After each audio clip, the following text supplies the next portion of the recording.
Welcome to MINDSHOCK. This is your host, Bruce McGuire, and you are listening to the MINDSHOCK Live Q&A 7. A little late starting out today. There were some technical difficulties, as there sometimes are when dealing with YouTube. And apparently, certain channels, I don't want to say I've been targeted. I mean, obviously, I don't cover anything controversial or conspiratorial, so there would be no reason for YouTube to try to, cause issues with my channel. So, like, obviously, it can't be that. But how's everybody doing tonight? As always, if you find the MINDSHOCK podcast interesting, informative, entertaining, you could donate to our PayPal, help support the channel, help bring logic and reason to a world where it is quickly going extinct. You could also become a YouTube member right here on YouTube, help support the channel that way. Make sure to subscribe to the channel, like and share Twitter, Facebook, Reddit, Patreon. Questions, comments, theories, thoughts, suggestions, rebuttals, debunkings of any kind, you can leave them in the comment section, or for these live Q&As, right in the chat. We'll be going over a plethora of topics, as always, on these Q&As, and they are usually very, very entertaining.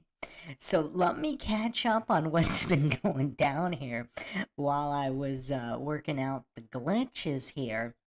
I am Ion's cat. First question, have you scheduled the conversation with Mark Sargent yet? We've been playing a little bit of email tag, actually, but it is underway, coming soon. Second question, are you secretly a professor who has to disguise his voice so his students won't...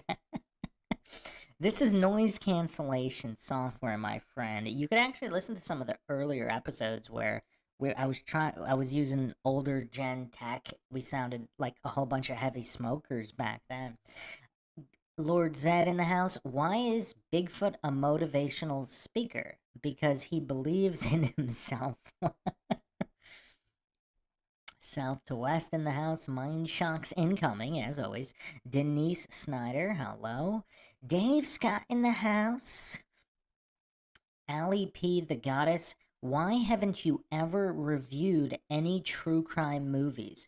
It seems like a lot of them are just made to write off any conspiracy theories surrounding the cases and not to actually tell the true stories. That's actually an interesting question. So, not to fall into false dichotomies, some movies, not all, some are actually made by, what are we going to call them? Normies.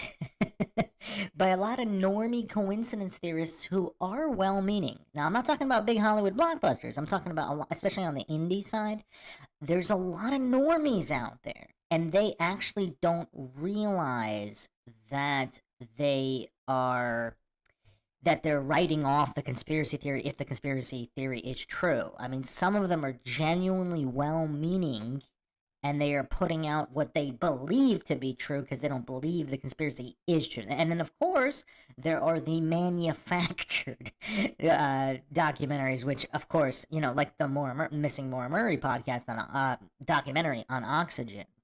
Obviously, that was, that was a total shutdown job on any logic and reason. That's one of the main reasons I started the Maura Murray podcast series. And then even Making a Murderer, where it only exposed 1% of the corruption in Manitowoc. So even though it was technically in support of Avery, it was still a manufactured propaganda piece. Now, I know Netflix bought it or whatever, and it wasn't originally made by Netflix, but still, it exposed such a small amount of corruption. That's why I had to start the Avery series. Ali P. the Goddess continues, I'd highly recommend Echoes in the Darkness, which is based on a very weird and mind-shocking case. I'll check it out. I don't think I've seen that one. Sphinx Bear, what's up? Fubar Temp, this question has probably been asked before, but when was Bruce's mind first shocked? Let me answer that once I get through the others, because that's a big answer. Mila 101 in here, any ideas for bad heartburn? Sphinx Bear says, try mixing a spoonful of baking soda in a glass of water. Yeah, that's a pretty good idea. Yeah, you gotta alkalize.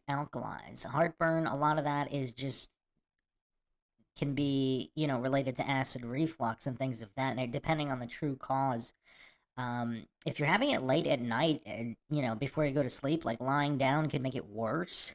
So the best bet is to not eat for as long as possible before going to sleep, and then obviously the baking soda or anything alkalizing, mineral water, things of that nature. Pretty good idea. Again, this is not medical advice. We don't give any medical advice, legal advice, or anything. This is all for entertainment purposes.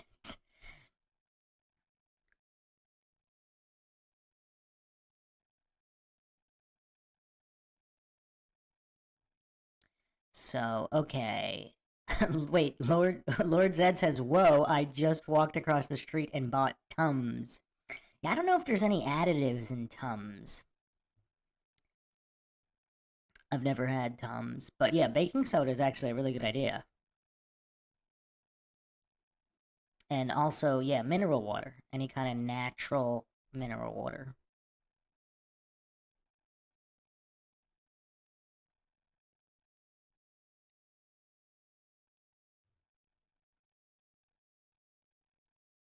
Lord Zed says, "Guys, there's no way this chick is real. She's too hot, and I'm bugging out because I just bought Tums." The synchronicity in the house here. How do you, Lord Zed? How do you know Mila 101 isn't actually some kind of CIA asset that's been following you around, saw you buy the Tums, or if there's Men in Black following you, and then they just radioed to her, and she's ready on a computer to post that? Is that why they were glitching the YouTube? Because they were trying to put this off while they were doing this whole operation to mess with MindShock listeners? Sun UV Liberty in the house. Ah, Mila 101. Yes, you guys are awesome. The baking soda water is a miracle worker. Yeah, also, try not to eat acidic foods or any foods close to bedtime.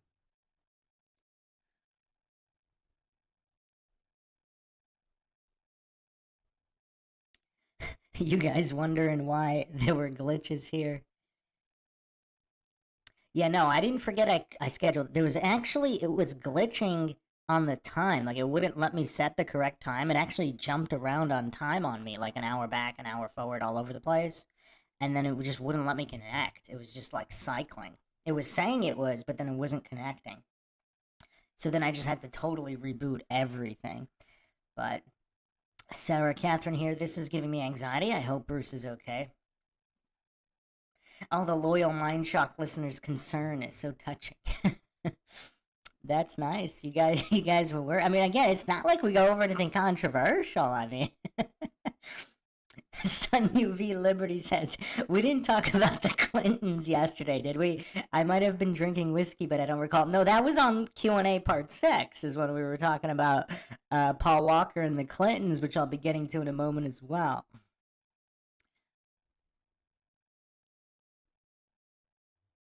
Sarah, I hope he's not having a breakdown. Do you guys think I'm at risk for a breakdown? I mean, just understanding the psychology of everything. I also, I mean, I don't talk about this enough, but humor and comedy. I mean, I really do think that humor really can be very very healthy just for mental health in general, because if you're taking things so seriously, especially with dark topics. I mean, obviously I would never laugh at any actual crime going on, but the circumstances around it, like the goofery in Manitowoc, or the goofery surrounding a lot of these topics. The circumstances of the goofery can be quite hilarious. Sun UV Labrie says Bruce is a mountain of a man. If he has a breakdown, it'll register on the Richter scale. Yeah, didn't mean to worry you all, Denise. What do we got here? Rudy World in here. Pinto Sack in here.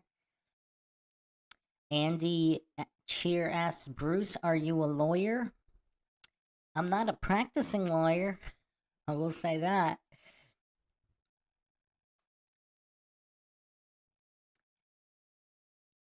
Pinto Sack says, Bruce, did you ever call out your parents on logical fallacies when getting in trouble?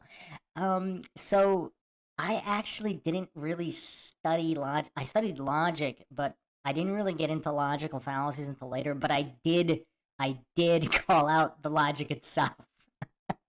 of certain things, but I didn't have a bell. I didn't go ding when I didn't have a bell in my hand going ding when they were yelling at me fallaciously.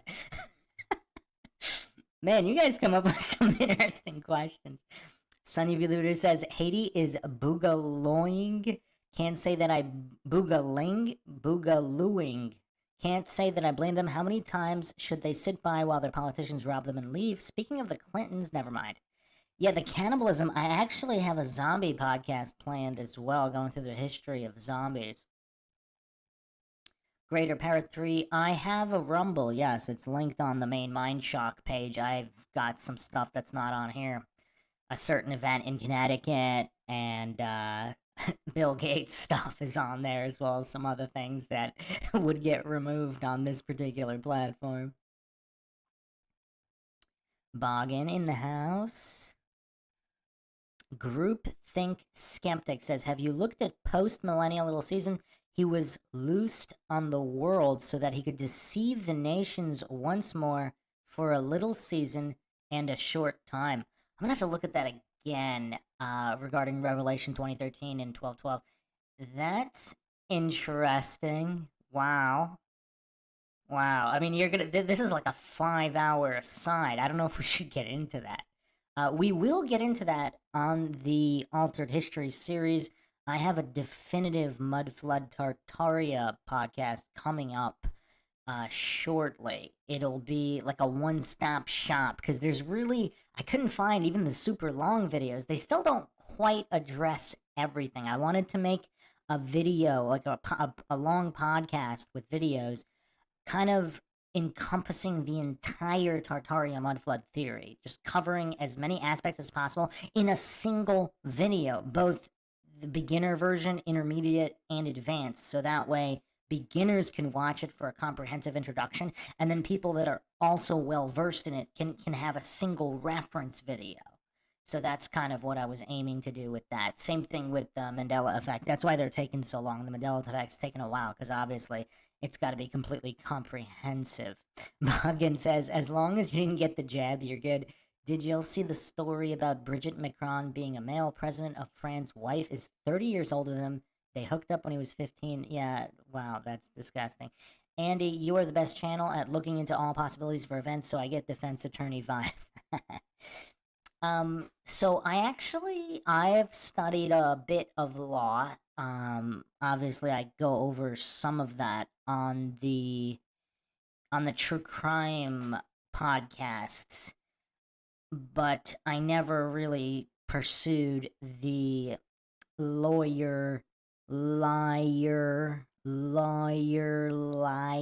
profession. A lot of corruption out there, obviously. And then once I learned about common law, I mean, it kind of goes all out the window. Just the level of corruption between legal and lawful, and it's rough out there. It is rough out there. Denver Harbor from Texas. Yo, MindShock, love your content. Very legit. Thank you. Boggin, Taboo Conspiracy has put out a great 14-minute video on it. I'll check that out. I don't know. Was it recently? If it was recent, I haven't seen it. If it was older, I may have seen it. But there's only so much you can go over in 14 minutes. I mean, I'm going to be putting out quite an extensive one. Les Xylophone says, I think Mandela effect is a psyop. So, okay, so whether it is or isn't a psyop, because even if it's a psyop, like, how is it being executed? I'll go over that. I don't really want to get into Mandela here because we'll be going over all of that in the Mandela series. And I'll be doing those live as well. I might be doing some not live depending on some of the data compilations, but I'll also be doing live ones so we can go over that.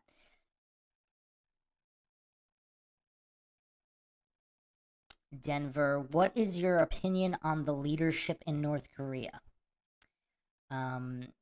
Let's get to that in 1 second. Let me answer the earlier question on when was my mind first shocked, now that I caught up a little bit. So, I think I mentioned this maybe on Q&A 1 or 2, maybe. Or actually, probably maybe on Flat Earth Q&A 1. I'm actually going to also go over this and I'm going to be doing a podcast on issues with society, like an encompassing one. But I'll answer here too. So throughout my school years, I noticed, even when I was extremely young, like even in elementary school, there was a certain, like almost subconsciously, really. I didn't study psychology, obviously, at in first grade, but the teachers are very confident. I mean, even some of the dumbest teachers, they're very confident in, let's say, arithmetic, English grammar. When it comes to some of the science, depending on the chemistry, some of the basic chemistry, they're confident, but some of the more advanced stuff, they're not. But when it comes to some of the science and some of the history, they don't have that confidence. Now, they think they're right, of course, and they're still confident. There's subtleties in the way that they teach and answer questions regarding arithmetic and English grammar versus the other subjects.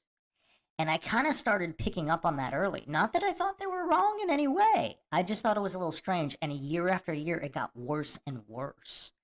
And then when certain people would ask, well, how do they know that? And then all the teacher can do is pretty much refer to the text. They don't know how they figured it out. They're just citing what was supposedly figured out, and we're supposed to just take it on faith. Now, again, earlier, younger years, I didn't really think it was wrong. I just thought it was strange that they couldn't confidently answer questions regarding history or science with the same confidence level as arithmetic or English grammar. There was an observable difference in confidence, and I picked up on that pretty early. And then obviously going through later years in high school, when you kind of figure out which teachers are kind of full of it or not. It's just that there was a certain faith level. I think it was actually in fifth grade when the history teacher said, "Well, the victors write the history books." That was a major red flag for my whatever 10 or 11-year-old brain. As soon as the teacher said that, I was like, wait a second. But we're learning from the books. We're being tested on the books. We're being told what the books is true, but you just said the victors wrote them. So that means we don't actually know what the real truth is unless we can also find the books written by the losers and the books written by people not involved in the conflict at all. And since we're looking at the books written by the victors, like that was honestly, that might have been major red flag number one. That might have been it. Because in the book itself, we're talking about the history books written by the victors while reading the book written by the victors. So, I would say between that and then picking up the subtleties of the lack of confidence of teachers being able to answer non-math or English grammar based questions in the other subjects, and then it just got worse year after year after year. And I think also subconsciously I picked up there's a certain level of desperation that everybody has. Like all of the NPCs trying to keep the Matrix together, the agents of the Matrix. It's like those enslaved by the Matrix, the Mr. Smith effect, of course, where they become agents of the Matrix. And I've kind of seen this. Actually, let me put that up on the screen just so we can have that up there while I talk about it. Because this is why I waited till now to answer the question. It was an earlier question, and I'm still in the middle of answering it because it is quite. There's a lot to it. It's not that simple. So honestly, as a kid, it was possibly when I learned that the victors write the history books. That was possibly the first major one.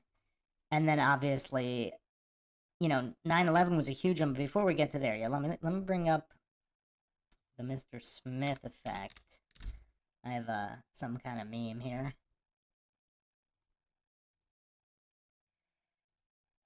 It's always a good meme somewhere. Okay, so the Mr. Smith effect. In the movie The Matrix, Mr. Smith has the ability to enter any body at any time, and of course, this often occurs when the Matrix is threatened by Neo.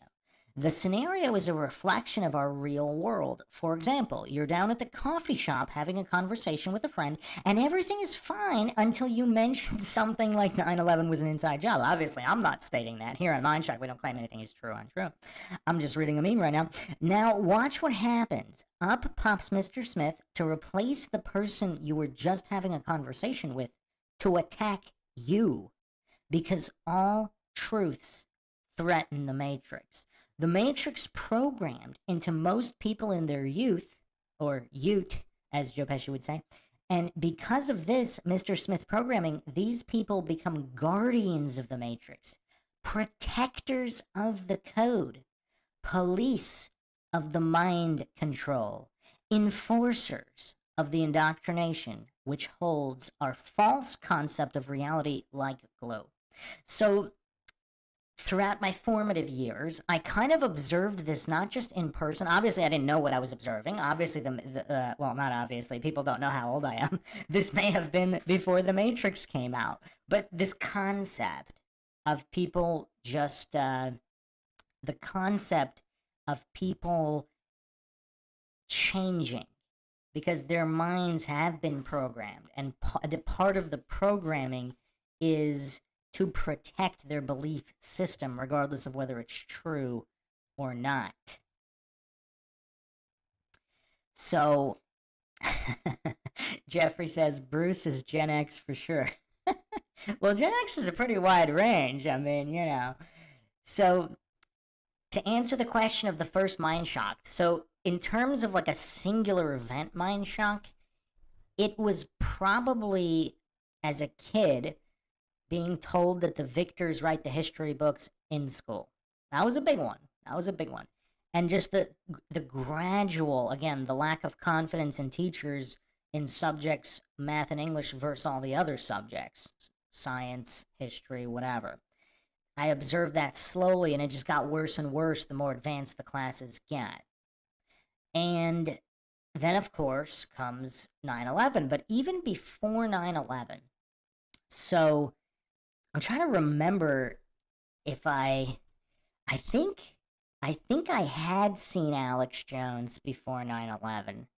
Possibly not David Icke, though. But I was also on a forum. I explained this in the Geocentrism podcast. I was always into science history, and I was pretty heavily into science, although I wasn't a sci-fi nerd. I was one of these people that wasn't into Star Wars or Star Trek. I wasn't into any of the sci-fi. None. Zero. I liked the action movies, as we always talk about. I liked watching the Steven Seagal and the Van Damme and the Arnold Schwarzenegger and Stallone movies. I was not into the interplanetary space opera crap. I didn't watch any of the documentaries on the solar system, but I just kind of assumed it was true, right? Because that's what people thought.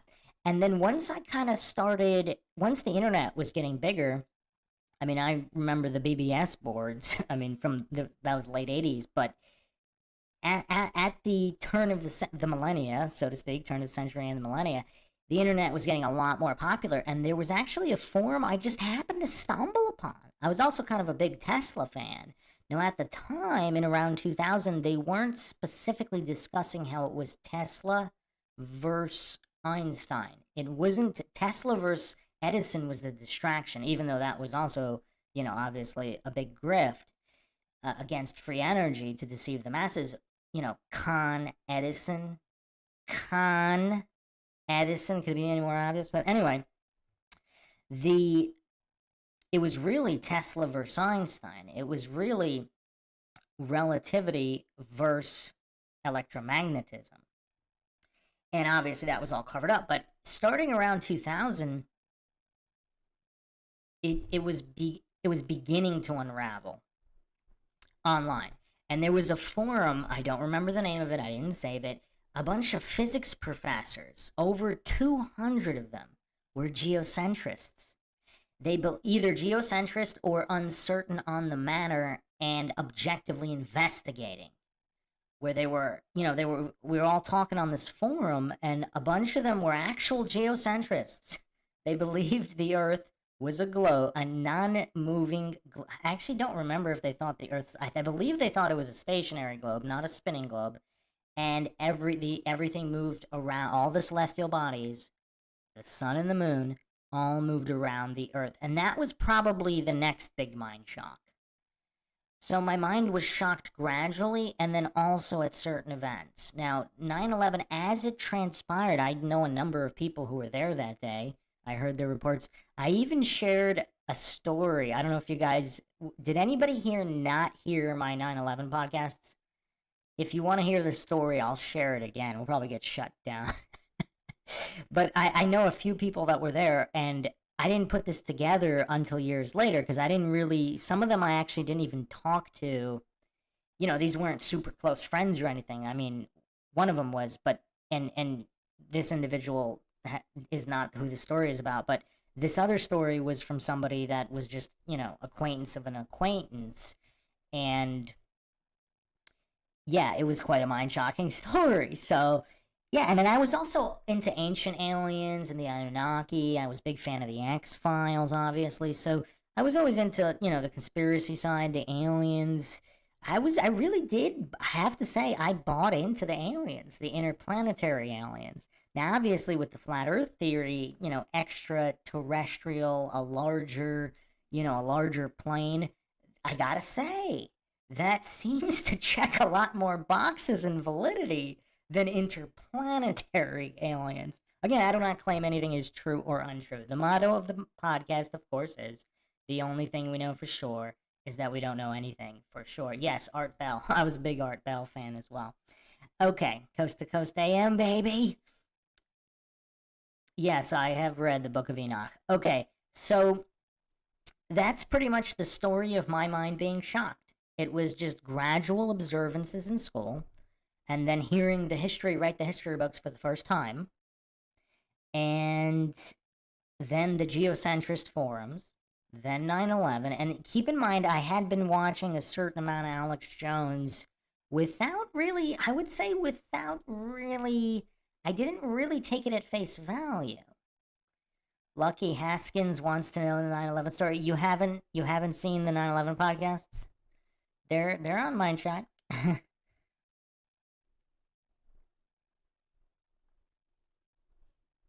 Oh, kill the bank. That is a can of worms, my friend. The internet opened up a lot of quick access information. Do you think these so called elites, DARPA, released it knowing what it would be, or did the internet become uncontrollable? That is an excellent question, and I really don't want to cop out on you because that's about a 2 hour answer. So I believe that will have to be its own podcast. Like, I really don't want to. Okay, I'll say a little bit. Okay. Are you guys familiar with Fatima's prophecy?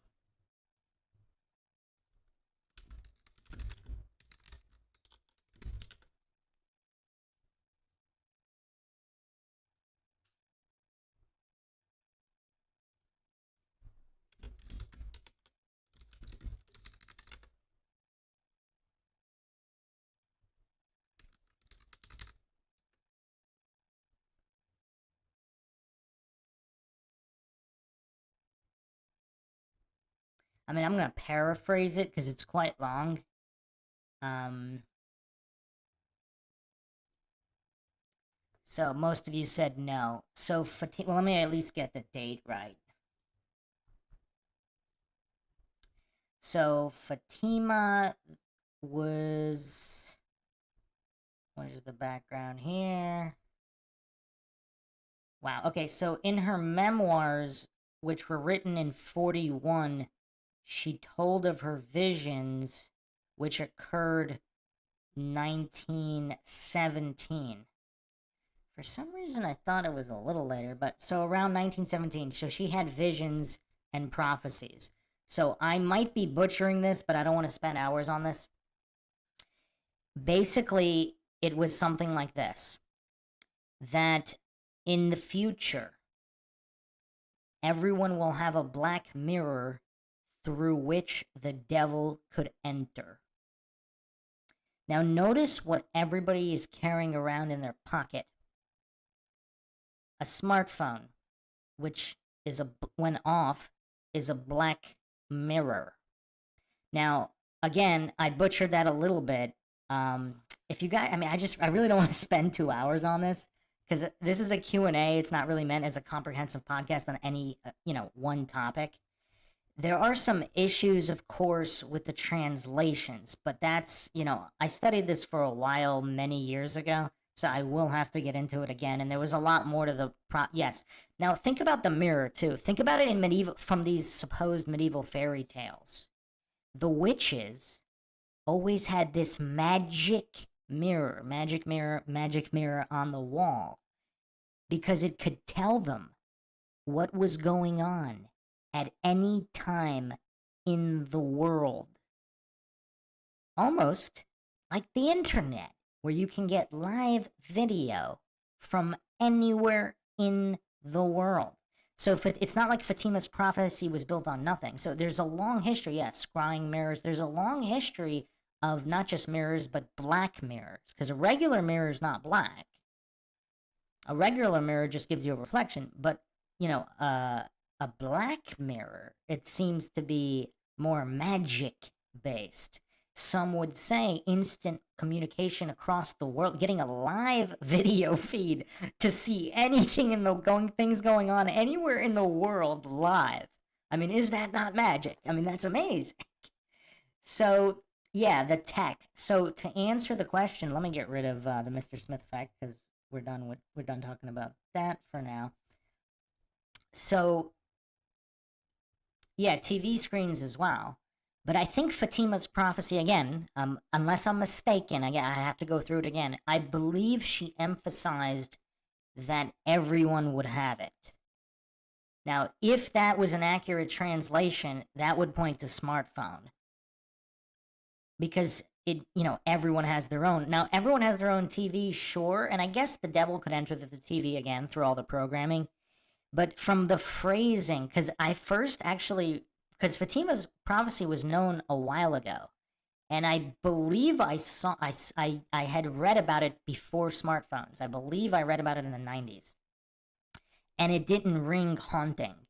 And then when I went back and looked at it again a number of years ago, it was absolutely haunting, because it seems like the translation adds up more with everybody having their own private smartphone.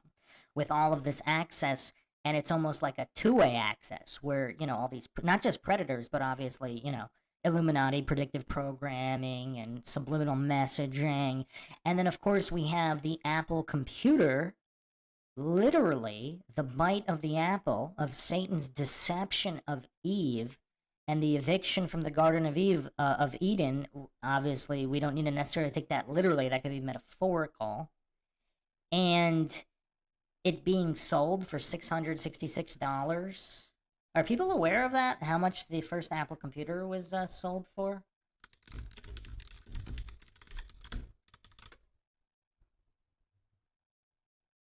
So it's actually even crazier, because the development price and the development price was not. I'll put it up on the screen in 1 second here. The development was, I believe the predicted price was around $2,000. I mean, how many products are sold for $666? I mean, think about it. Like, seriously. How many products, is this innocent? Because if there were tons of products that were always sold for $666, whatever. Whatever. But if this is one of the only products ever sold for $606.66, that's kind of weird. They had to add the 66 cents as well, because 6, the number of the beast, the number of Satan, Saturn, however you want to look at it, into the occult. So it's not just the bite of the apple, it's the bite of the apple plus the price. And that was not the price predicted. So if it was always predicted to be that price, I mean, that would be weird also. But it's doubly weird that that's not what it was supposed to be. That was changed last second for the release. Exactly. At what point it is no longer a coincidence. I think I missed some questions, but just to answer the question about the internet.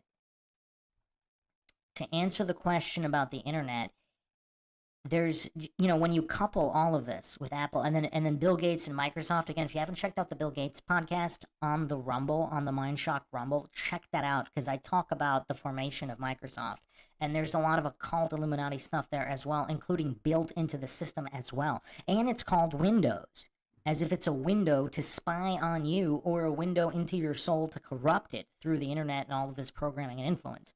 So to answer your question from the beginning, I think there was always an intention. It's almost like anything. It's it's a double-edged sword. Literally, a sword can be used for anything. It can be used to defend, or it can be used as to attack.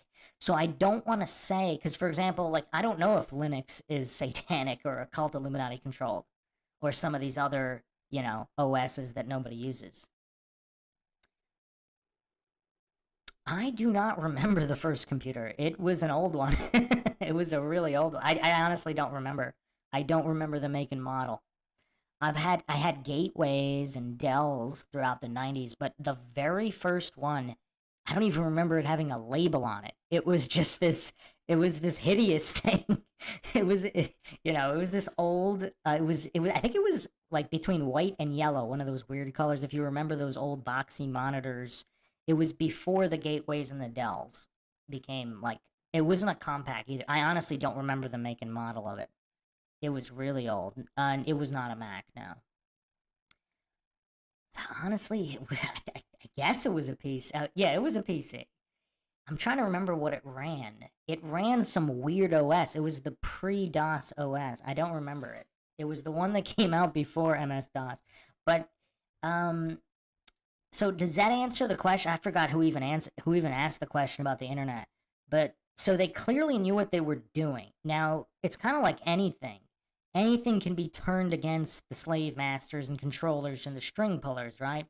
Did they anticipate that it could have some use against them in spreading positive information? It did. Now, obviously, they would have known that. So, if the goal was to control and program, obviously, they didn't care that it could also be used to spread truth. Now, if we go by the theory that the rules of the universe are like a chessboard, and they have to disclose what they're doing to at least your subconscious. In which case, it wouldn't matter to them because they can't violate your free will. So it wouldn't necessarily matter if it could be used for good as well because they could use it for their purposes. So does that answer the question? That's kind of my thoughts on the internet, where it kind of accomplished their goal, and it's always going to be a yin and yang duality where there's always going to be good going on as well. And obviously, they knew about that. But, and with resets, regardless of whether computers existed or not, some people believe that the resets are done whenever the balance is tipped and the slave masters and controllers are exposed. They have to do a reset for the masses. So if they already know they have to do gradual, resets every so often, then again, they'd roll out the internet. It doesn't matter because there's going to be a reset at one point anyway. So, okay, let me scroll back. If you guys can just pause your comments for a second, I want to catch up here.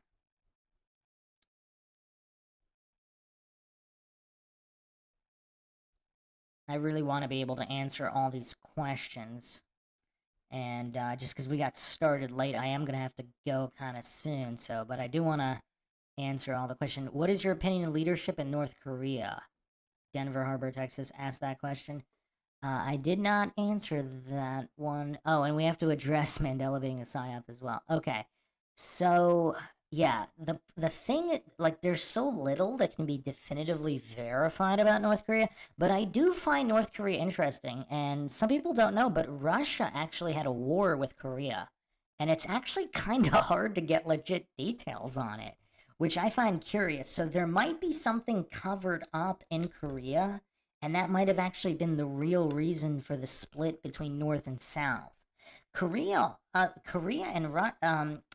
Japan also have a very interesting history, also involving martial arts. Because I've studied some arts back in the day, and I was also very interested in their history because there's so many different stories on the original formation of kung fu, karate, taekwondo, and it was always curious to me as the links between Korea and Japan. They were, just it was weird. It was weird. I'm trying to find the original Korean-Russia war. And it was in the 1800s too, like supposedly during the last reset. So what was going on there? Was it Tartaria related? But yeah, no, Korea is very, very interesting, and there are so many mysteries surrounding it. I mean, I have nothing definitive to offer. I can just point to this war with Russia, the whole Tartaria mud flood issue throughout the 1800s, possible reset, and then what is the true reason between North and South Korea? Are those things all connected? I'm not saying they are or they aren't. Again, this is MindShock. I do not claim anything is true or untrue, but just keeping that in mind, like that's kind of my thoughts. So I think we can't trust anything coming out of North Korea. It seems like they have a show for the rest of the world, and then they also have a show for its own citizens. What is truly going on behind the scenes, obviously, is anybody's guess. Is it connected to the history of the past 200 years? Maybe. So Les Xylophone thinks Mandela's a psyop. I addressed that slightly. It could be, but that doesn't mean it's not a legit effect either. Sun UV Liberty mentioned the eclipse and possible prophecies. Yeah, that definitely needs to be its own podcast. Groupthink Skeptic says, is linguistic wizardry a real magic power?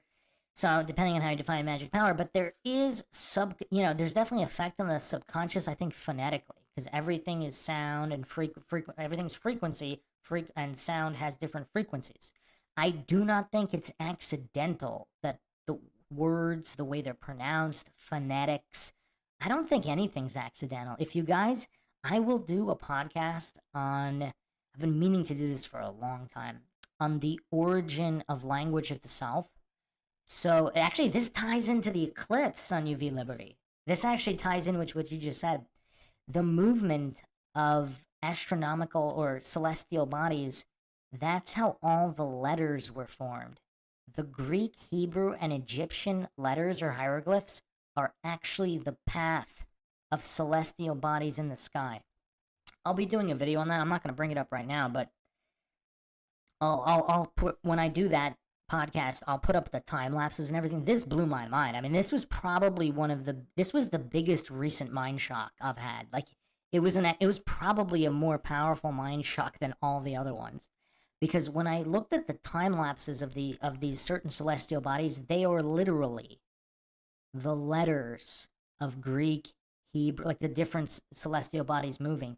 And these supposed frequencies of these bodies or attributes to these celestial bodies, call them planets, what you will, what they stand for, and the link to astrology, to real astrology, not the fake mainstream crap, but the real occult ancient knowledge astrology, the links to that, and even how the basic letters were derived and written down are all from the movements of celestial bodies. How's that for a mind shock?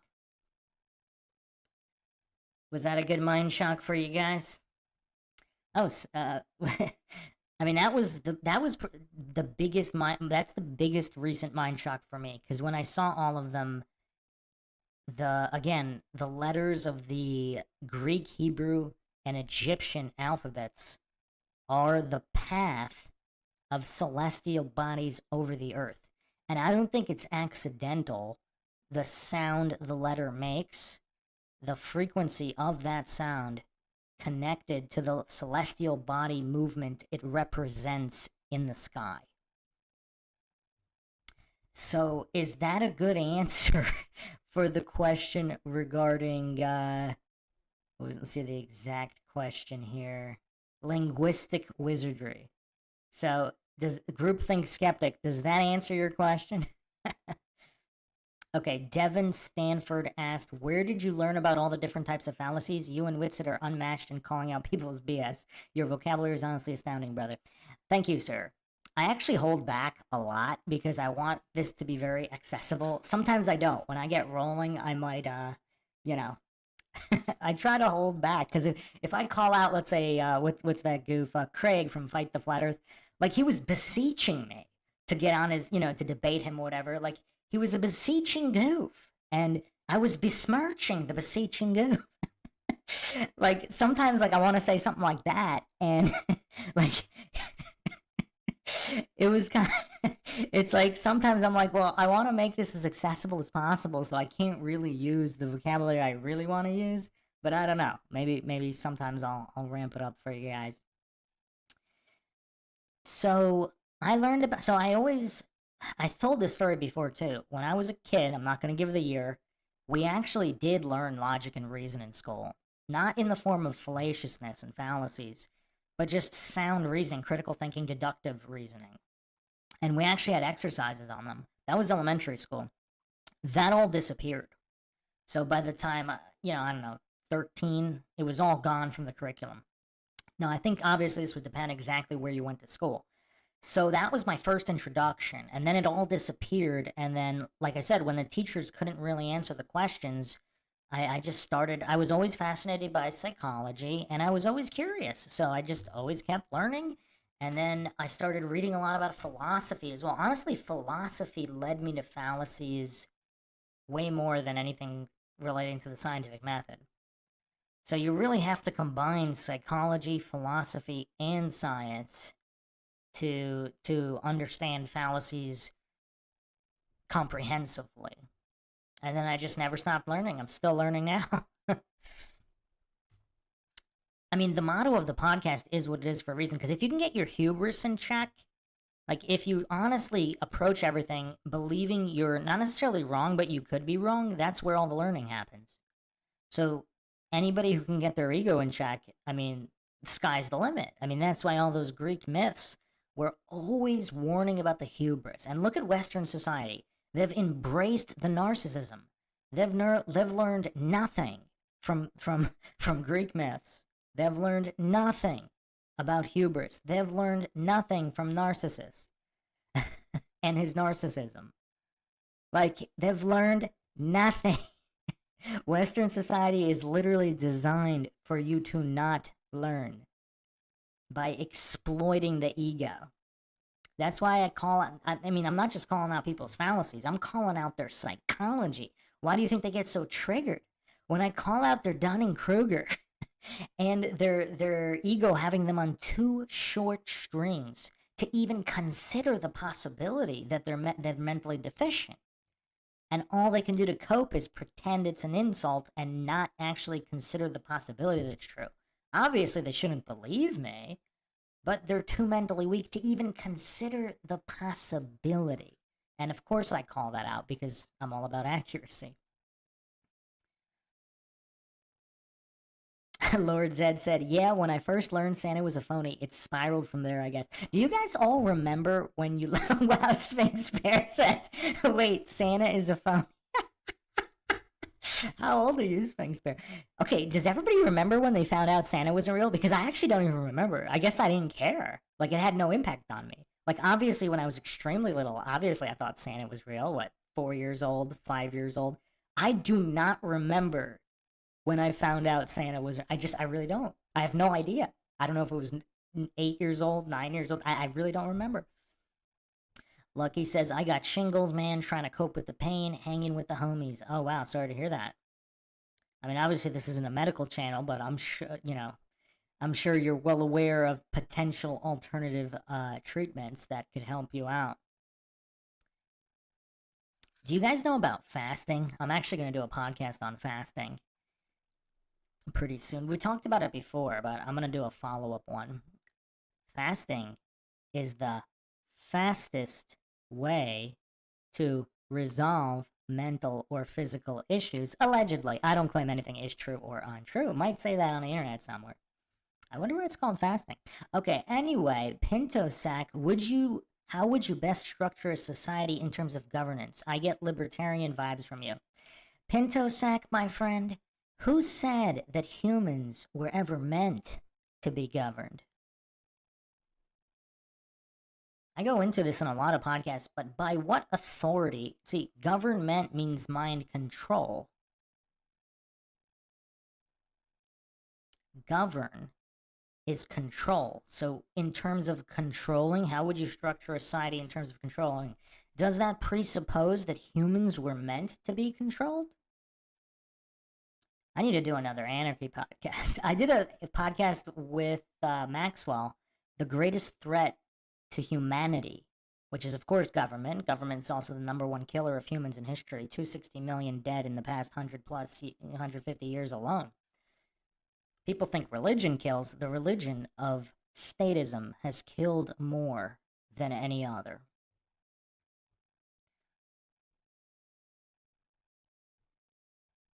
I guess, yeah, I mean, I don't like labels in general. I mean, voluntarist, you can call me, I don't believe anybody should be, gun to the head, threat of violence, forced to be extorted to support others. I mean, if everybody agrees, if there's no compulsion of force, then there's no problem.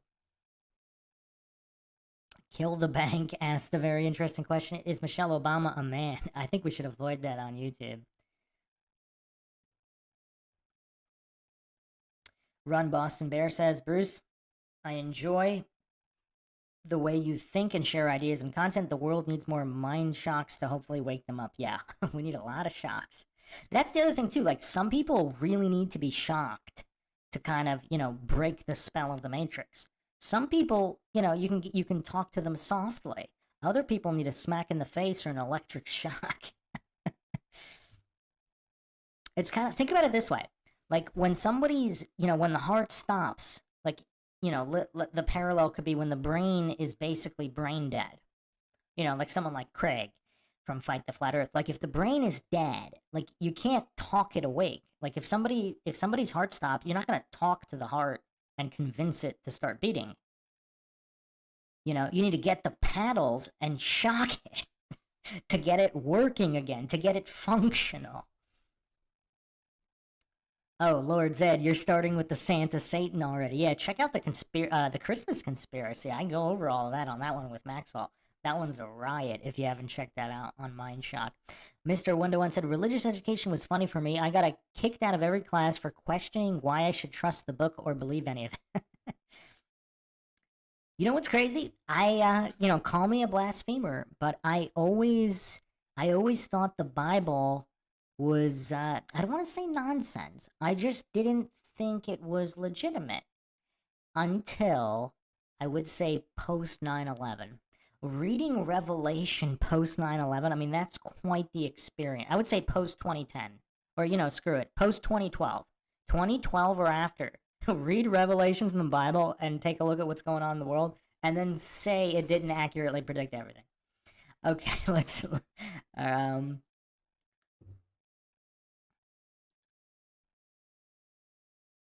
Les Xylophone, what is your opinion on chaos magic and the possibility that the elites use traumatic events as rituals to further their agenda?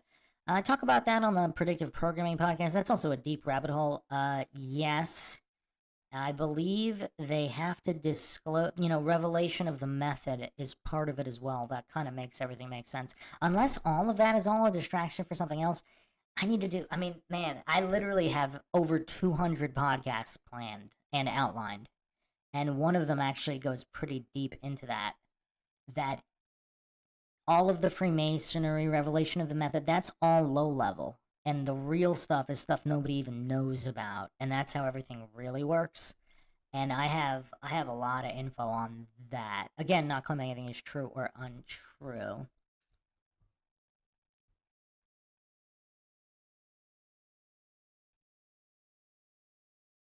Oh wow, it looks like I'm really behind on all these chats. Can you guys pause your comments for a sec? I need to catch up here. Come on, give me a break, guys. Like, we gotta wrap this up soon, too.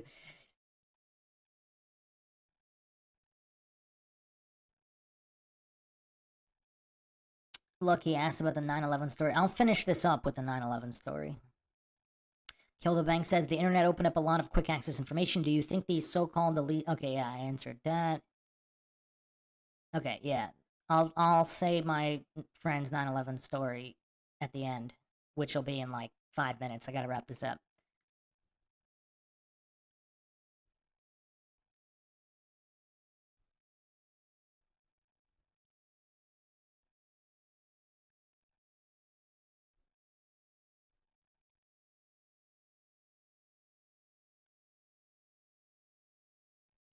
Sun UV Liberty said they went from analog to digital because analog is sent, digital is sent and received. It could also be for other reasons. If you haven't checked out my analog versus digital paranormal podcast, check that out. I talk about that as well. Lord Zed said witches and wizards were alchemists. Alchemists means the chemistry in Arabic. Moses probably did turn a staff into snake with science. Kill the Bank says Tesla had a quote to say that in the future would be able to communicate across the earth with a device that you could fit in your front pocket.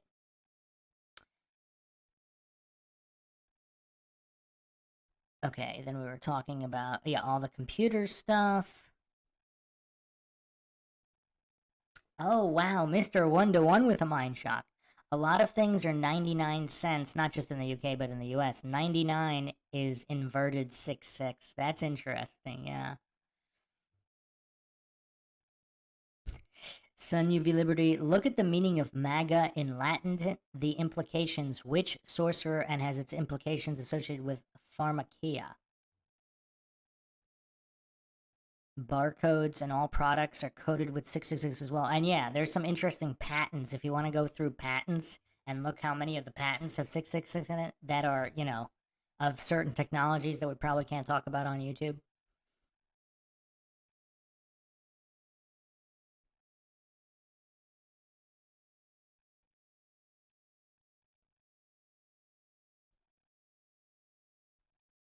Wow, look at you guys are making comments quick. Do I have a backup channel? I have the Bruce McGuire channel. Make sure you subscribe to that one. If you go to youtube.com/mindshock and just scroll down a little bit, the Bruce McGuire channel is there. I actually have stuff on there that I don't have on here. Run Boston Bear super chat, thank you. I tried to super chat my Witsit comment, but for some reason I want to go through. Skim to it before you go. I think I addressed that one, right? Regarding the fallacies.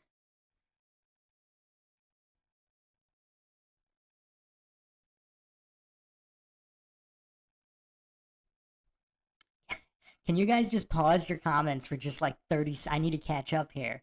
I don't want to skip any. I've been doing pretty good on these Q&As. I really want to hit most of them.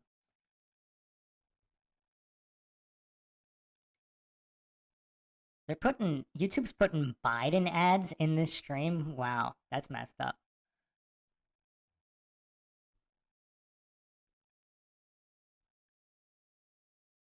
Sphinx Spirit, you mentioned the coincidence. I think that you were talking. I think that's back when I was talking about the letters being the astronomical bodies in the sky movements. Cammy says, "Do you believe that Kyle Rittenhouse was a student at Sandy Hook prior to the shooting?" Wow, I actually don't believe I saw that one. Wow, that's a crazy one. I haven't heard that. Sounds like there's some investigation needed into that. Again, I do not claim anything is true or untrue. Boggin says cymatics and Hebrew letters are the same as they sound when spoken. I mean, the Greek and the Egyptian also. I mean, it's curious. How many other languages? Like, I don't know about the Mayan or some of the Native American. There's thousands of Native American languages. How crazy would it be if all of them had their original letters based on not based on the actual movement of celestial bodies? Like, did they really, if they didn't have any technology, they just stood there and stared at the sky for months at a time, like to trace the path? I mean, think about that. How crazy, how did they know to even copy it? And then, of course, the corresponding frequencies.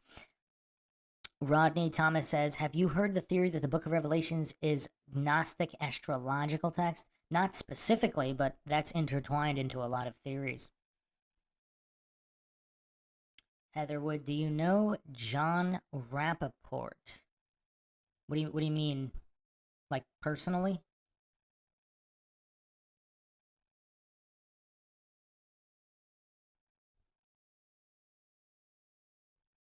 Which one? The law guy? I don't know I don't know him personally now. I mean there's a couple different ones.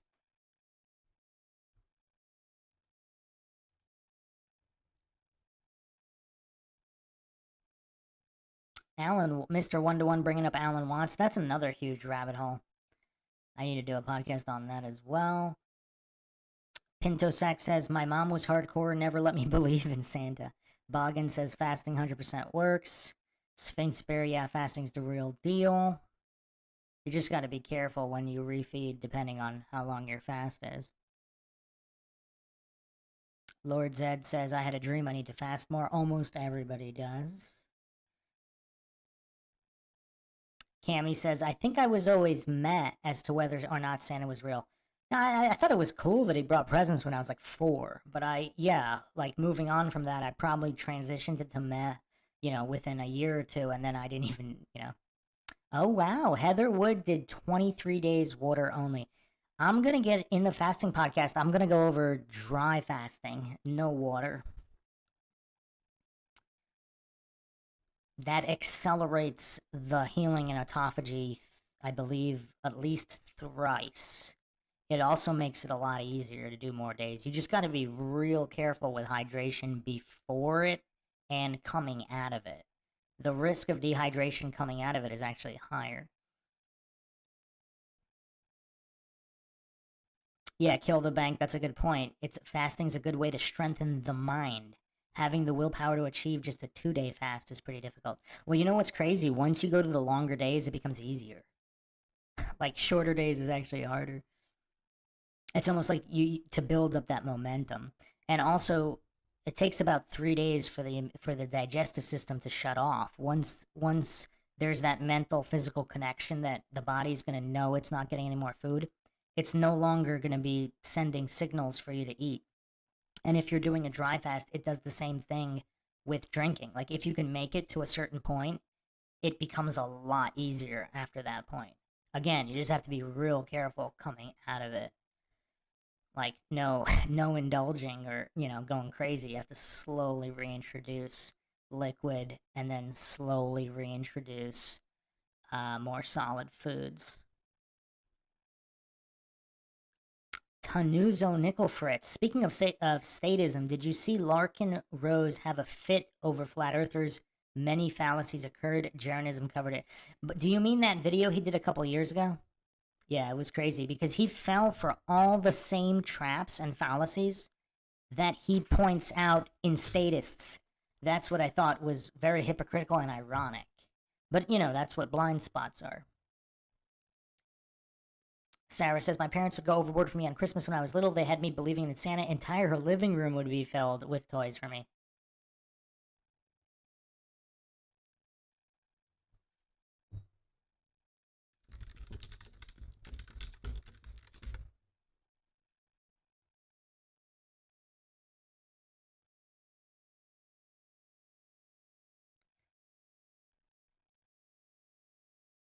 Well, hold on a second. My YouTube's glitching out again, too. I'm probably gonna have to wrap this up soon. The signal's still not good. I don't know why. There's so many issues tonight.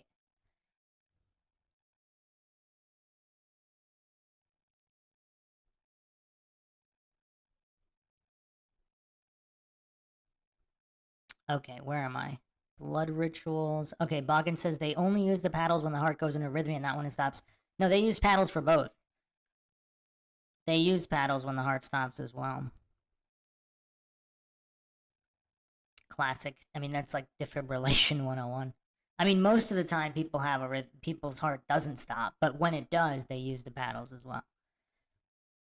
Shifty Eyes Shady says, well, the Bible warned against the synagogue of Satan or the false Jews who hide behind Judaism to commit atrocities and crimes. Sounds like modern day Israel as well. That might be a podcast for Rumble.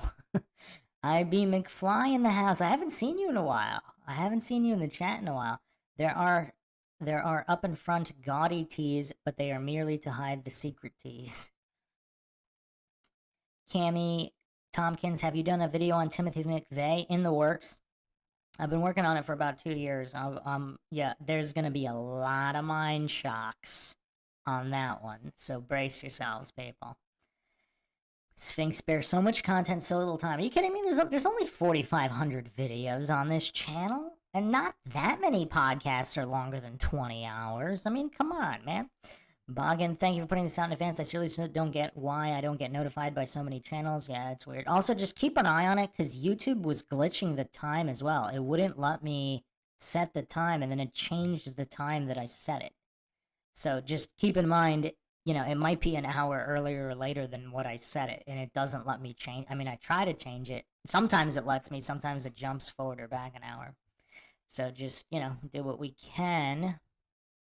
IB McFly says MAGA is the fifth level of Satanism.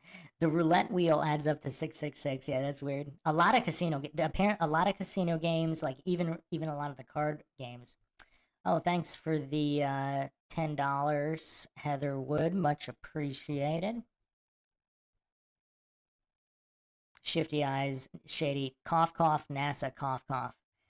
All right. Do you guys know? You guys probably know this, but I'm gonna throw this graphic on the screen just for kicks because this is MindShock. We gotta go out with a bang here. Oh yeah, I still have to share the 9/11 story. That'll be the last thing I share. But yeah, let me throw this up on the screen and see how many people are going to be shocked here.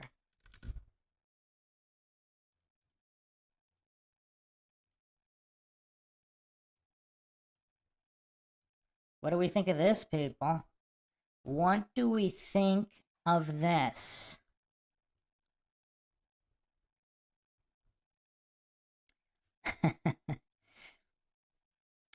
What do we think? Out of all the possible letters, out of all the possible letters,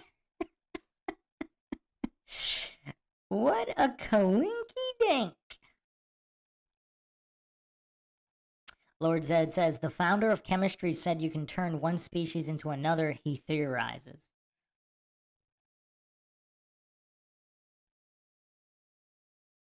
Kemet, Egypt, chemistry. I'm not going to even look up all the chemistry etymology. It actually gets bonkers. You know what's weird, though, is how many different ones are there. Because it is connected to Kemet, but there's also a whole bunch of other connections. And simultaneously, they're all coincidental? Maybe. I don't know.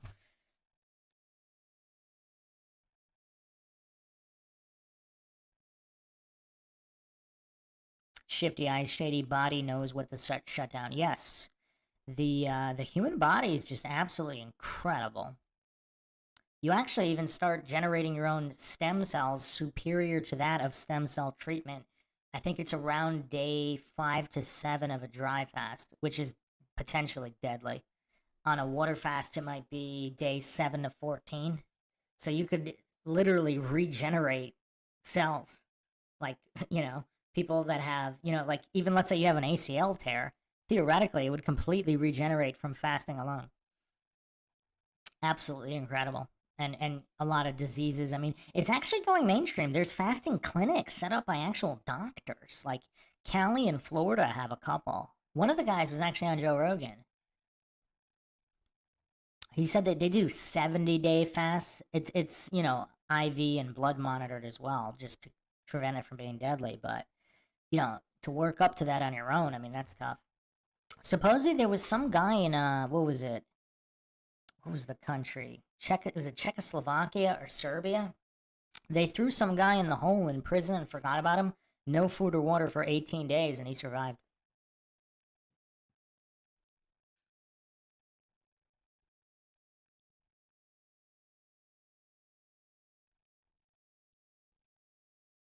Sphinx Bear says, I don't see the comments Bruce is reading. Make sure in the above chat you change it from top chat to live chat. It's default set to top. So YouTube uses its own metrics for whatever, not showing everybody. So just manually switch it from top to live, and you'll see all the comments.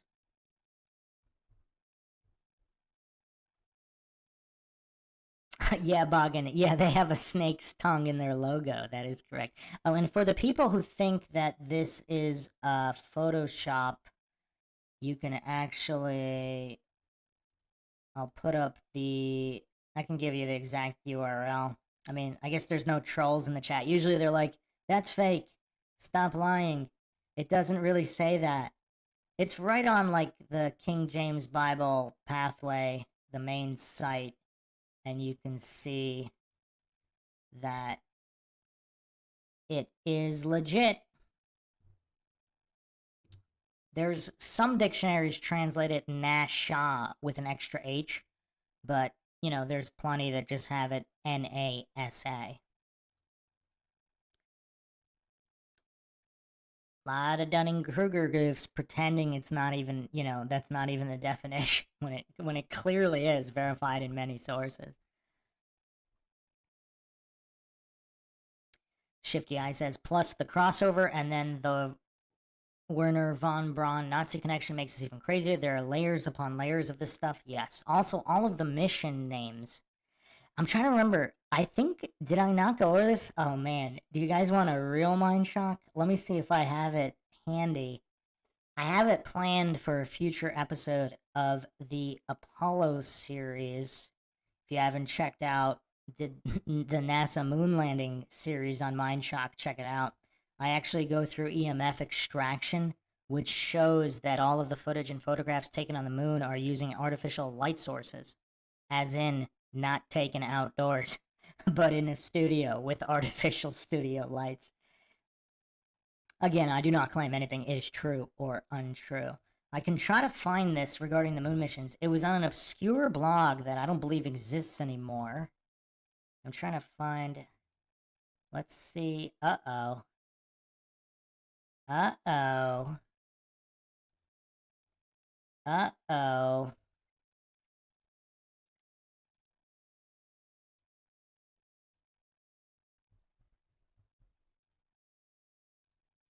Do you guys want a sneak preview?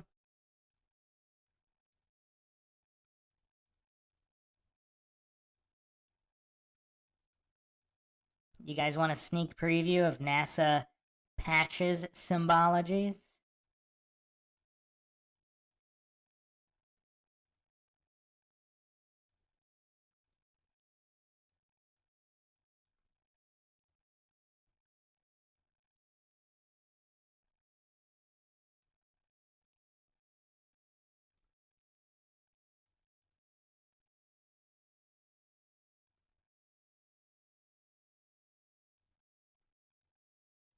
Is it not working?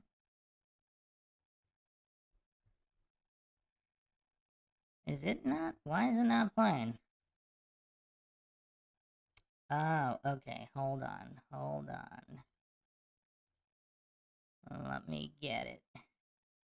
YouTube's really messing with the stream today. I don't know what's going on.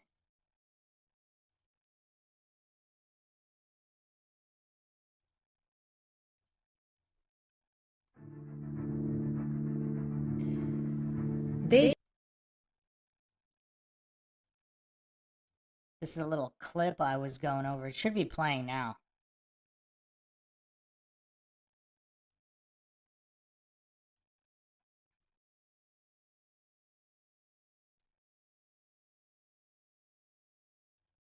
Oh yeah, I was thinking about that as well. Eshtaton Don. Before NASA, it was NACA. Reminds me of Nazca lines in Peru for some reason. Yes, you are not the only one that picked up on that.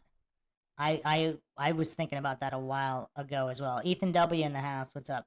Here's a sneak preview of what I'm going to be going over on the Apollo series on how they chose the patches for the NASA missions. Apollyon the Destroyer, the Dragon, the Serpent, the Prince of this world, the God of this world.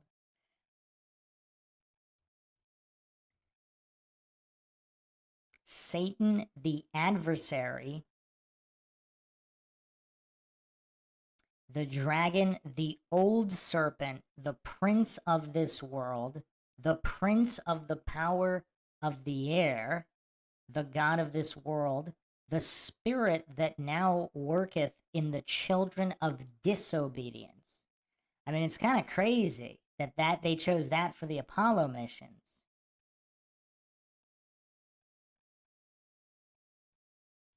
Here we have Revelation 9:11.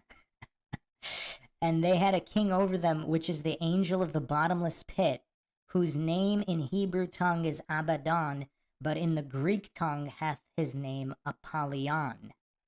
That's kind of interesting. Does anybody find this kind of weird that this is Revelation 9:11?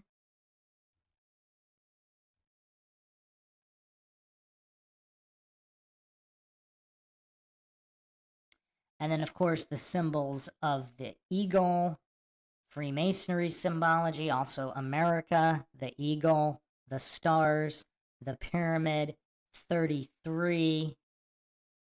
So this is the Masonic flag that supposedly went to the moon.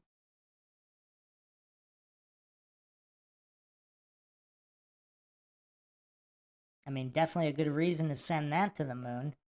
Let's send that to the moon.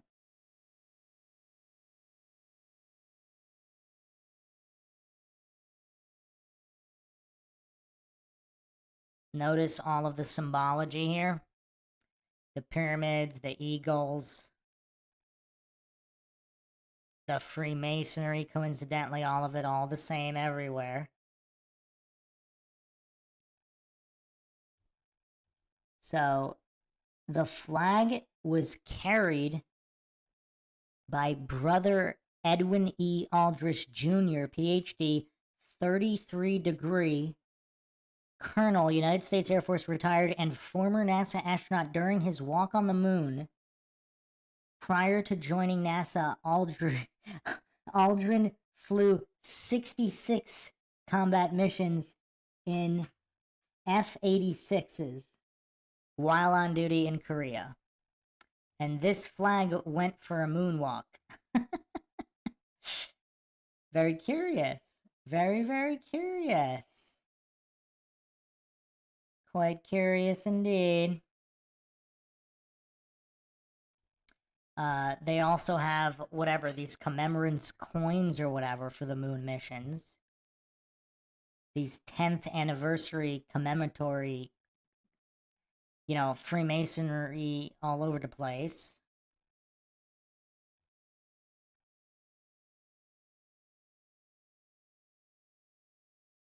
Double-headed eagle. So why was it so necessary for the flag to have a presence during the alleged moon landing? Like, why was it necessary? It's kind of weird. Kind of weird.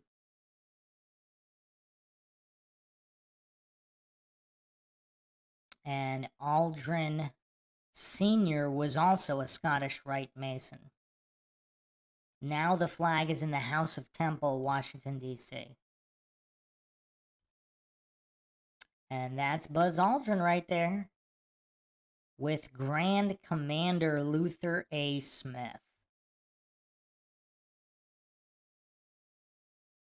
And of course, they have all their Freemasonry hardware.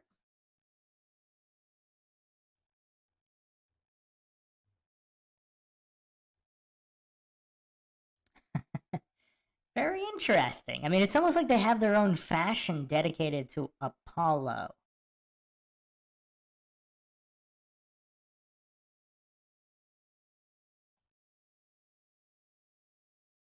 And obviously, no shortage of these guys affiliated with NASA and the Apollo missions who also happen to be 33-degree Freemasons.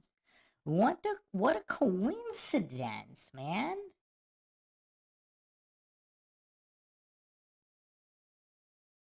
And all of these symbols repeat all the time. And they're also associated with Satanism. Albert Pike is another one. I actually did a podcast on Albert Pike, but it was one of the first podcasts I ever did. One of the older ones. It's a little bit incomplete.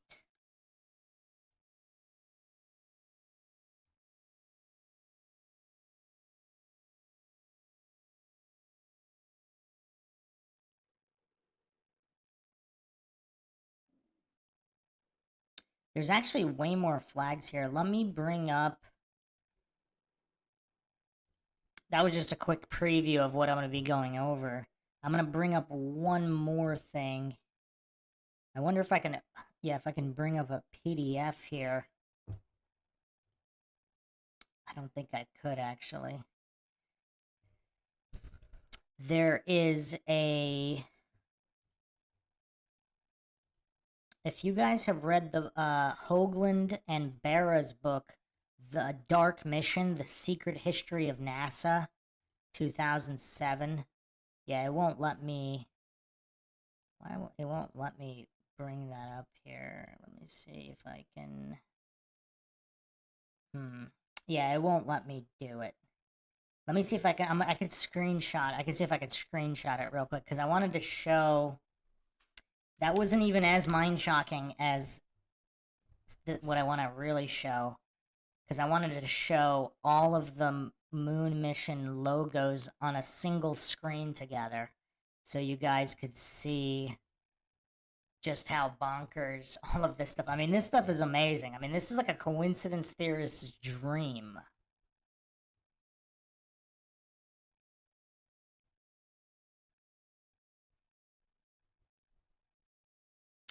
Oh, maybe it wasn't from this book. I thought it was from this book. I'm just skipping through the PDF here. I thought all the images were in this book. Perhaps they are not. Alright, hold on. I'm gonna find this. I only have a couple thousand folders on the computer to go through, so I should be able to find it quite easily. And extremely quickly.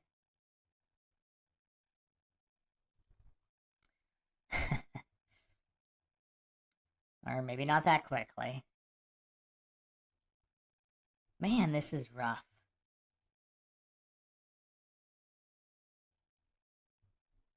Uh-oh, maybe I found it. Maybe I found it.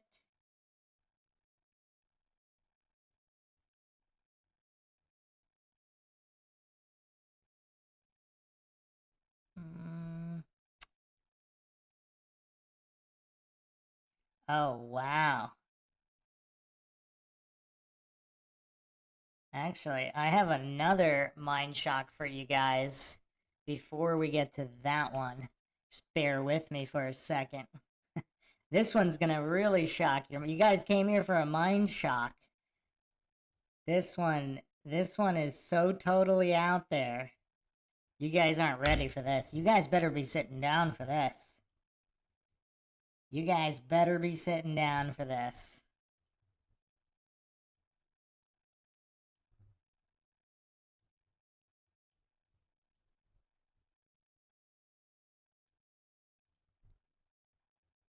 Just give me a second. I'll bring it up on the screen in a second.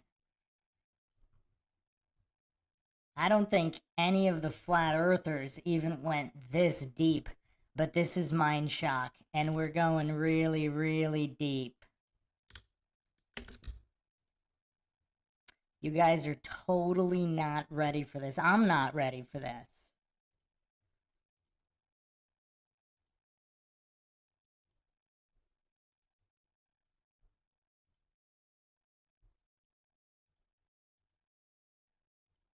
My computer's not ready for this.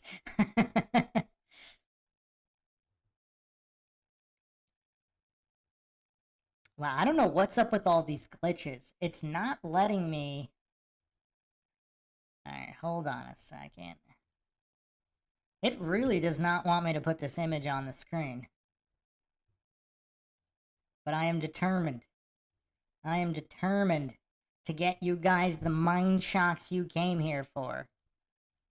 Check this out. The ISS just so happens...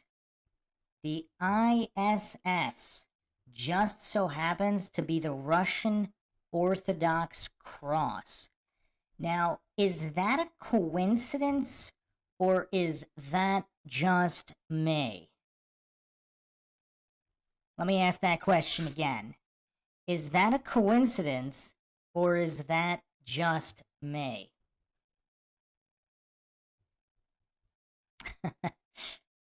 I am in the zone. I mean, this is Mind Shock Central right now. This is all a preview, by the way. I'm going to be doing a deep dive into symbology and NASA and the Apollo missions. You guys getting your money's worth on Mind Shock tonight? I should do more previews because, like, I know my podcasts take forever. My big deep dives and comprehensives go. You know, they take forever to put out. But maybe I'll be doing more previews like this on these live Q&As. Because I got a lot of stuff. It really didn't want to... It was so weird. I'm trying to put the image up, and it wouldn't let me put it... Like, this has never happened before. Like, it's like this podcast is flagged or something. Like I had to kind of force spam, like quadruple click just to get it to come up on the screen. But wait, there's more. So check out. Oh man, I don't think you guys are ready for this. I don't think you guys are ready at all. I mean, I'm not even ready. I mean, I had all this stuff prepped, um, and obviously I go through a lot of podcasts at the same time. But just give me a second. Like it doesn't want me for some reason when I put it up on the screen, and it doesn't like show up. I have to like quadruple click it to show up. This has never happened before.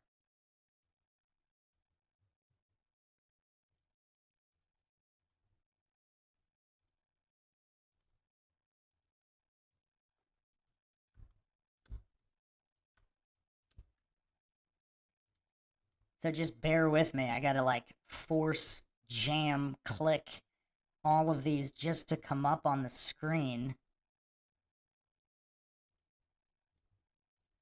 So check this one out.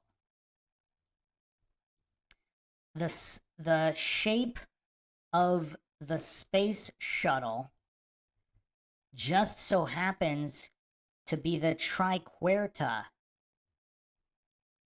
So this is an occult symbol with various origins, pagan and satanic and witchcraft. So why is that basically the shape of the space shuttle? Yeah, are the demons in the tech?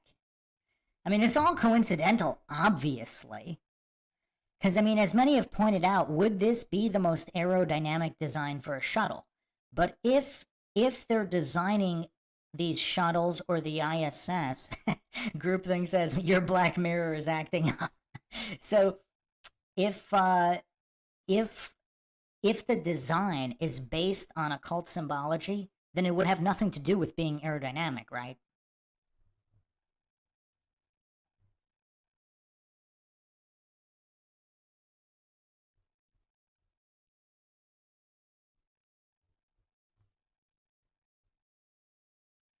So we'll go through another patch here. This patch is absolutely bonkers.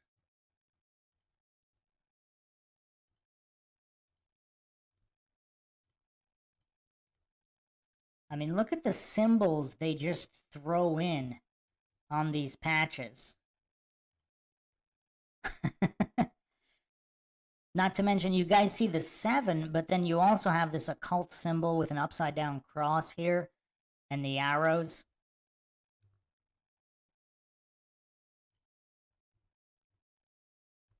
So this is the Chaos Star.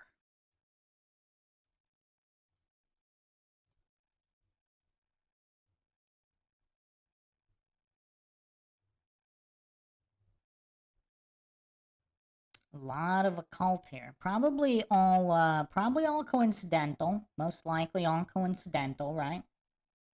I mean, there's no way this can't be coincidental.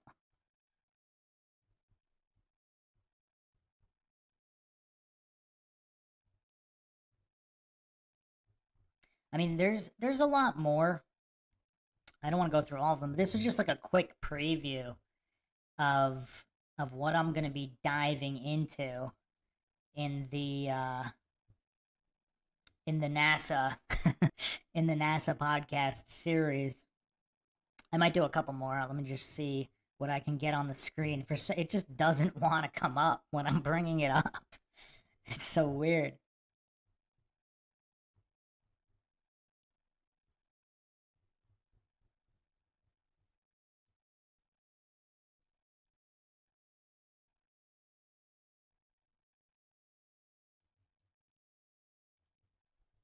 Yeah, I mean, I gotta finish up soon, but I mean, there's a couple of more really bonkers ones, but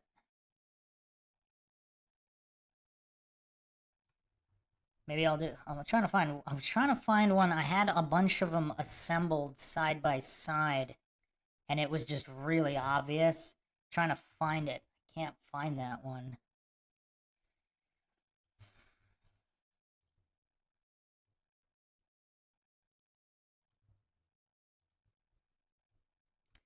Yeah. Oh man. Just give me one more minute. I'll see if I can find it.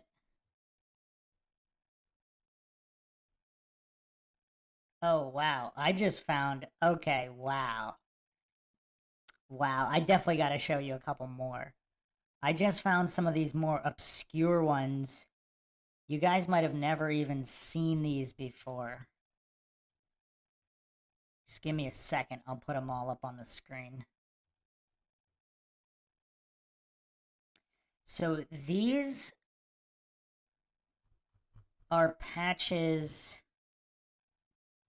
from classified missions. Actually, I wonder what's going to happen when I put these all on the screen in a second. Is this entire stream going to just shut down? Oh yeah, here we go. I found them all. We're going to MINDSHOCK Land tonight. We're going to MINDSHOCK Land. So these are some of these are from top secret missions. I have no idea where these people got these patches. Some of them are from various decommissioned or canceled missions. And some of them, these are old photos on the internet from the 90s, and nobody even knows where they came from. So yeah, here we go. You guys wanted a mind shock. You're gonna get one. If you thought that was mind shocking, man. Now I'm thinking I shouldn't put these on the screen. This whole stream is gonna crash if I put these on the screen. What do you guys think? Do you want to do you want to risk the stream crashing?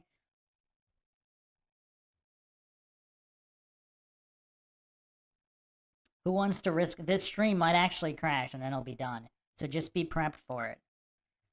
Oh, if you thought those were bad, I'm about to put up some on the screen from classified missions, decommissioned missions, and unknown sources. But these were actual photographs put on the internet in the 90s. Full send? Are we going full send? Everybody's voting yes on full send. So just prepared if the stream does crash. Just everybody knows why. Oh, Denise says no. Denise is against it. She's against risking the crash. Everybody else wants to risk it. This is MINDSHOCK. Let's go, baby. Let's go. Full send. Everybody's voting for full send, so let's go full send. I mean, it's been glitching all night before I even started, so yeah, I mean. Alright, here we go. Here we go. I have to put them up one at a time. It won't even let me put up more than one anymore. It's not even allowing me to select more than one right now. This is so crazy. Alright. We got this one.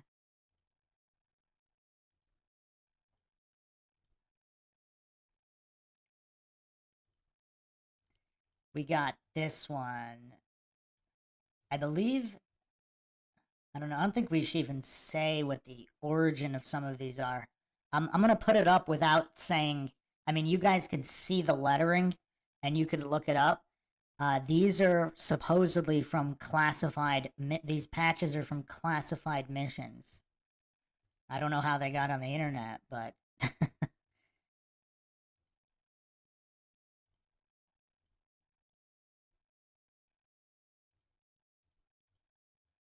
you guys like this one?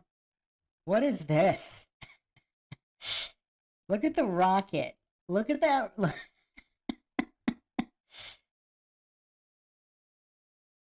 Look at that rocket. You got the Illuminati pyramid with the eye and the rocket right there.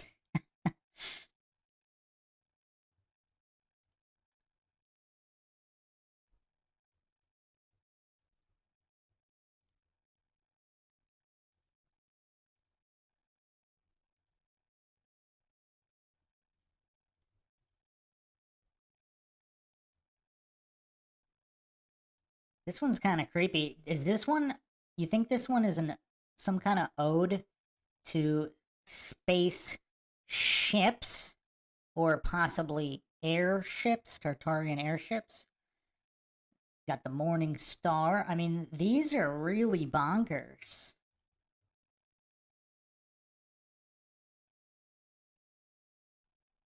Do you guys want them all on the screen at the same time, or do you want them big and I go one at a time? We'll go big and then I can resize them to get them all on the screen at the same time.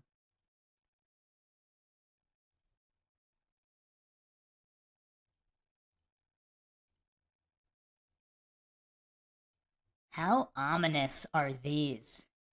Check these out. I mean, talk about ominous.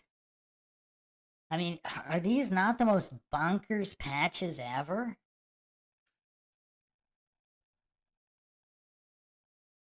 I mean, these are just downright creepy now.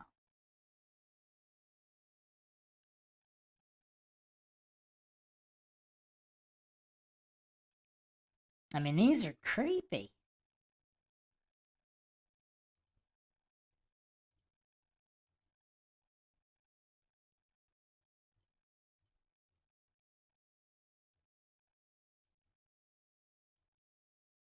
I mean, look at this. Look at this. I mean, how creepy is this? I mean, you got the black and the red.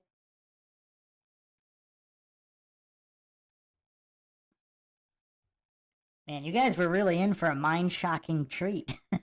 Again, this is all a preview of my a comprehensive Apollo podcast.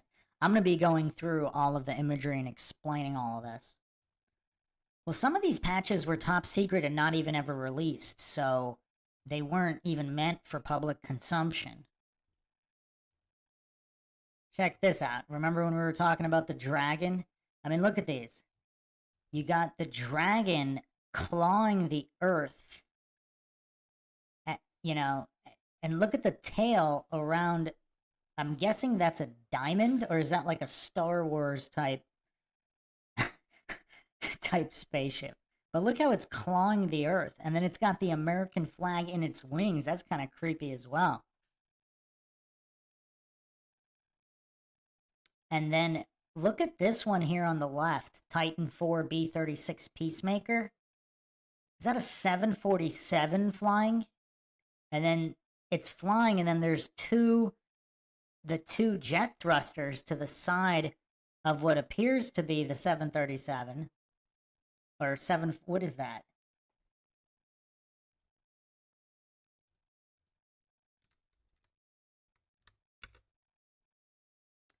The B-36 Peacemaker, which just so happens to have the same outline.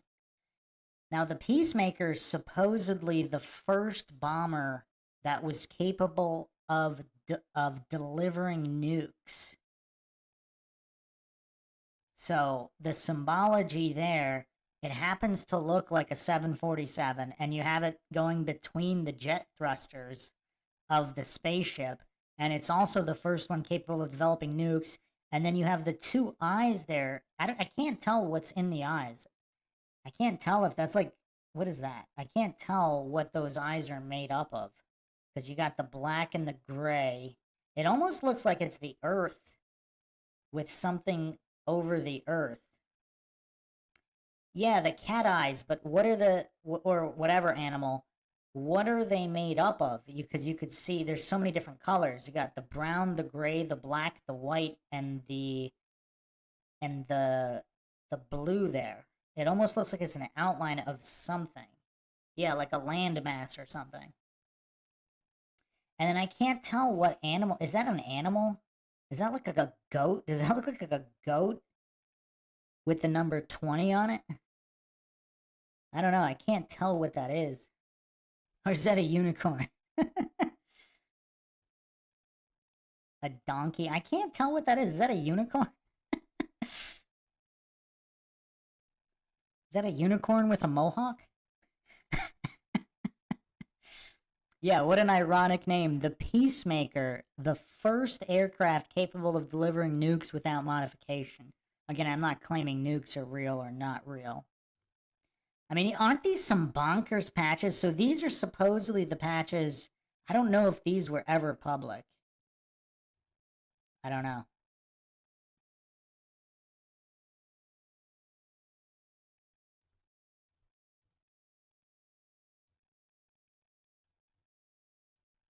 This is an interesting one, isn't it? It's kind of, I mean, it's blurry. It's like a poor quality photo. But it's pretty weird. You don't know Jack. The Jack B-25. And of course, NASA is heavily connected with the Air Force. A lot of people forget that. I mean, I know Mark Sargent talks about how these astronauts are U.S. Air Force.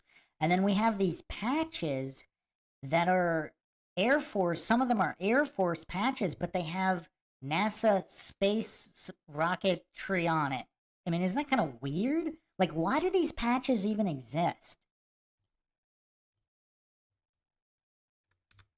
Especially the ones that aren't even meant for public consumption. I mean, the B-25 is an older American bomber. Why is there an Air Force patch connected to spaceships and NASA from an old Air Force bomber?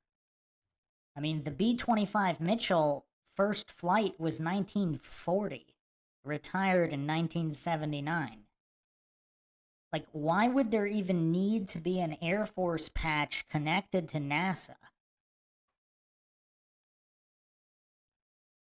It's kind of weird. Kind of weird.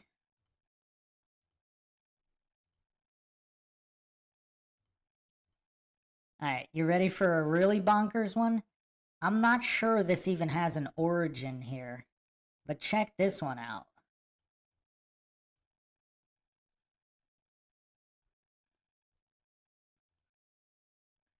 I mean, are they even trying to hide the dragons now? I mean, some of these, it's really weird.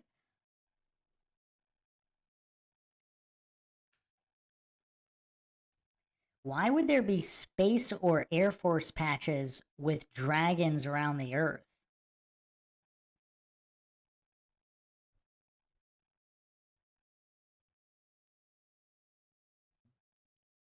Yeah, we might get shut down.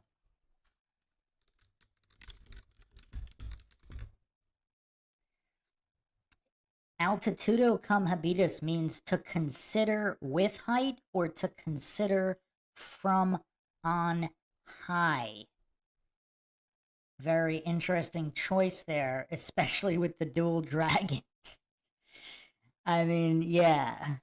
This is all very bonkers. I told you this would be mind shocking. Did you guys not believe me the extent of the mind shock we were embarking on? Did you guys not believe? I mean, this mind shocked me. That should tell you something. But wait, there's more. Like, why do these patches even exist? Like, these are so weird. I think some of these are unknown origin, but I think they were photographed in the 90s next to all these other ones. So someone found, like, this collection of patches and photographed them all and uploaded them on the internet in the 90s. Like, you can see how bad the quality is here. Like, why would there be a patch like this, and you have a red path around... You have a red path from the Earth to, I don't know, is it some kind of star, possibly the morning star, Lucifer, who knows?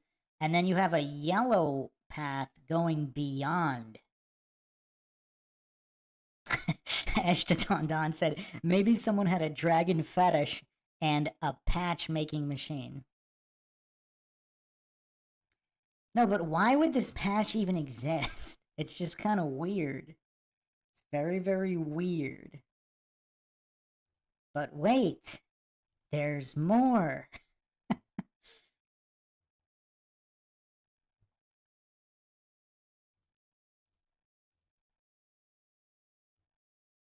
So now it's this I mean, this one is just weird. It's so basic too. Like, this is like a basic one. Not a lot of space imagery.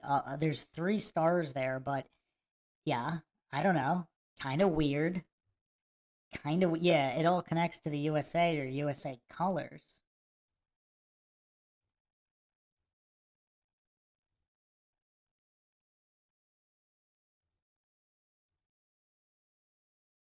All right, who's ready for the last one? Possibly the most mind-shocking one. I mean, I don't even know if I should put this next one up. I mean, I don't know.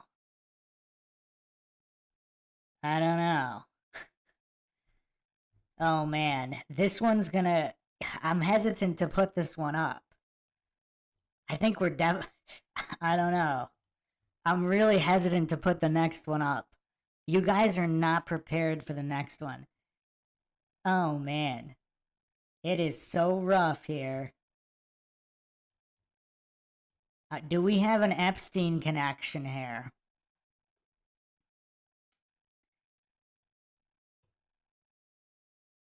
So, Sweet 16, worth the wait. We're gonna crash. What is this? Why do these patches exist? Is my question. Like, why is this a Space Air Force patch? Can anybody explain to me? Can anybody explain to me why this exists as an Air Force space patch?